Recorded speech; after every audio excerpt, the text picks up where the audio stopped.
Praticamente todo mundo já ouviu falar, né? Os 7 hábitos das pessoas altamente eficazes. Mas e se eu te disser que a famosa lista de hábitos não é nem a parte mais importante do livro? Pois é. Aqui a gente vai mergulhar na história por trás dos hábitos, numa revelação pessoal que o autor Stephen Covey teve e que, olha, muda tudo. É essa sacada que dá o verdadeiro poder para cada um dos 7 hábitos. Bom, vamos começar com uma pergunta que talvez já tenha passado pela sua cabeça. Por que, afinal, o sucesso de verdade, aquele que preenche, sabe, parece tão difícil de alcançar? É muito comum a gente se sentir meio que patinando no mesmo lugar, tentando uma técnica nova, lendo um livro novo, mas aquela mudança real, que dura, simplesmente não vem. E essa frustração se manifesta de várias formas no nosso dia a dia. São esses paradoxos que o Covey descreveu muito bem. A pessoa tem sucesso na carreira, mas chega em casa e sente um vazio. Começa uma dieta na segunda, mas ela nunca dura. Vive sob uma pressão constante e uma tensão, sem tempo para o que realmente importa. Parece que quanto mais a gente corre atrás do sucesso, mais a gente sente que está faltando alguma coisa, né? E para a gente entender a solução que o Covey encontrou, a gente precisa voltar um pouco no tempo, para uma luta muito pessoal que ele e a esposa estavam enfrentando. É essa história que virou a base de todo o trabalho dele. Imagina a cena. Eles tinham um filho que estava com dificuldade em praticamente todas as áreas da vida. Na escola, as notas eram baixas. Com os amigos, ele era visto como imaturo. E nos esportes, então, era totalmente descoordenado. Uma situação, assim, bem dolorosa para qualquer pai e para qualquer mãe. E claro, como qualquer pai faria, o Covey e a esposa tentaram resolver o problema. Foram com tudo, incentivo, pensamento positivo, aquelas frases, vamos filho, você consegue. E obviamente sempre protegiam o menino quando as outras crianças tiravam sarro. Sabe, eram pais super dedicados, fazendo o que eles achavam que era o certo. Só que nada disso funcionava. Na verdade, parecia que a coisa só piorava. Quanto mais eles empurravam, mais o menino se fechava, se convencia da própria incapacidade. A frustração deles como pais era gigante. Ficou óbvio que as técnicas e as boas intenções não estavam chegando na raiz do problema. Foi justamente essa frustração em casa que levou o Covey a uma pesquisa muito mais profunda. Ele decidiu mergulhar de cabeça em 200 anos de livros e artigos sobre sucesso para tentar entender o que estava faltando.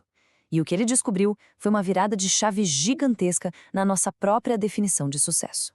Analisando todo esse material, ele começou a notar um padrão muito claro. Durante os primeiros 150 anos, a literatura sobre sucesso focava numa coisa. Mas, de repente, ali depois da Primeira Guerra Mundial, o foco mudou. E mudou completamente. E olha só que interessante essa distinção que ele fez. Antigamente, o foco era no que ele chamou de ética do caráter.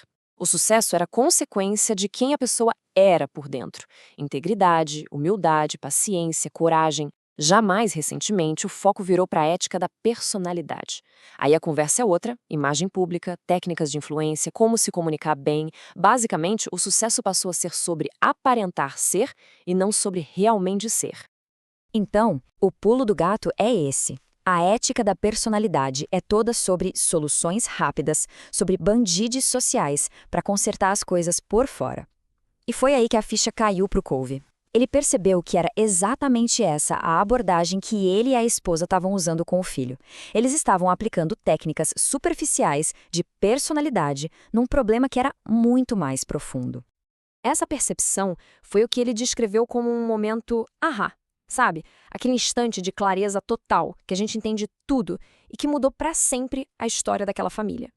Eles entenderam que por trás de todo o esforço, de todas as palavras de incentivo, a mensagem não verbal, a energia que eles transmitiam, era devastadora.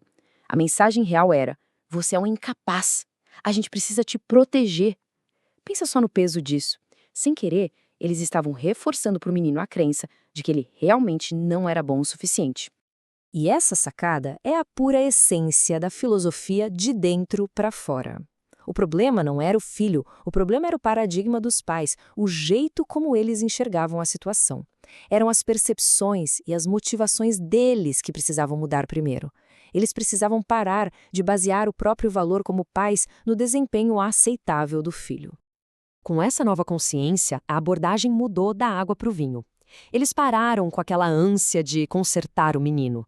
Em vez disso, eles relaxaram e começaram a apreciar o filho por quem ele era de verdade.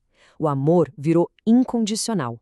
E, o mais importante, eles pararam de superproteger, passando a mensagem de que confiavam na capacidade dele de lidar com o mundo. E o resultado? Foi uma transformação. Livre daquela pressão, daquela imagem de incapaz que era projetada nele, o menino desabrochou. No tempo dele, do jeito dele, ele não só superou as dificuldades, como se tornou um líder, um atleta, um ótimo aluno. A mudança externa foi só uma consequência natural da mudança interna que aconteceu nos pais. Exatamente a partir dessa história pessoal e dessa descoberta sobre a ética do caráter que o Covey desenvolveu os 7 hábitos. Eles não são só um monte de dicas soltas, não. Eles são um sistema, uma estrutura para a gente colocar o princípio de dentro para fora em prática na vida. E essa estrutura é como se fosse uma jornada. E tem uma lógica muito clara. Primeiro vem o que ele chama de vitória interna. São os 3 primeiros hábitos para fortalecer o caráter, o autodomínio, é arrumar a casa por dentro. Só depois, com essa base forte, é que a gente parte para a vitória em público, que é sobre ter sucesso nos relacionamentos, no trabalho. E para manter tudo isso rodando, vem o 7º hábito, que é a renovação. É continuar crescendo sempre. No fim das contas, a grande lição que fica dessa história toda, e que é a base dos 7 hábitos, nos deixa com essa reflexão. Quando a gente busca uma mudança de verdade na vida, seja nos relacionamentos ou na carreira, onde é que o trabalho tem que começar? Nas técnicas de fora? Nos band-aids? Ou na transformação que acontece por dentro? A resposta que essa história nos dá é bem clara, né? Tudo começa de dentro para fora.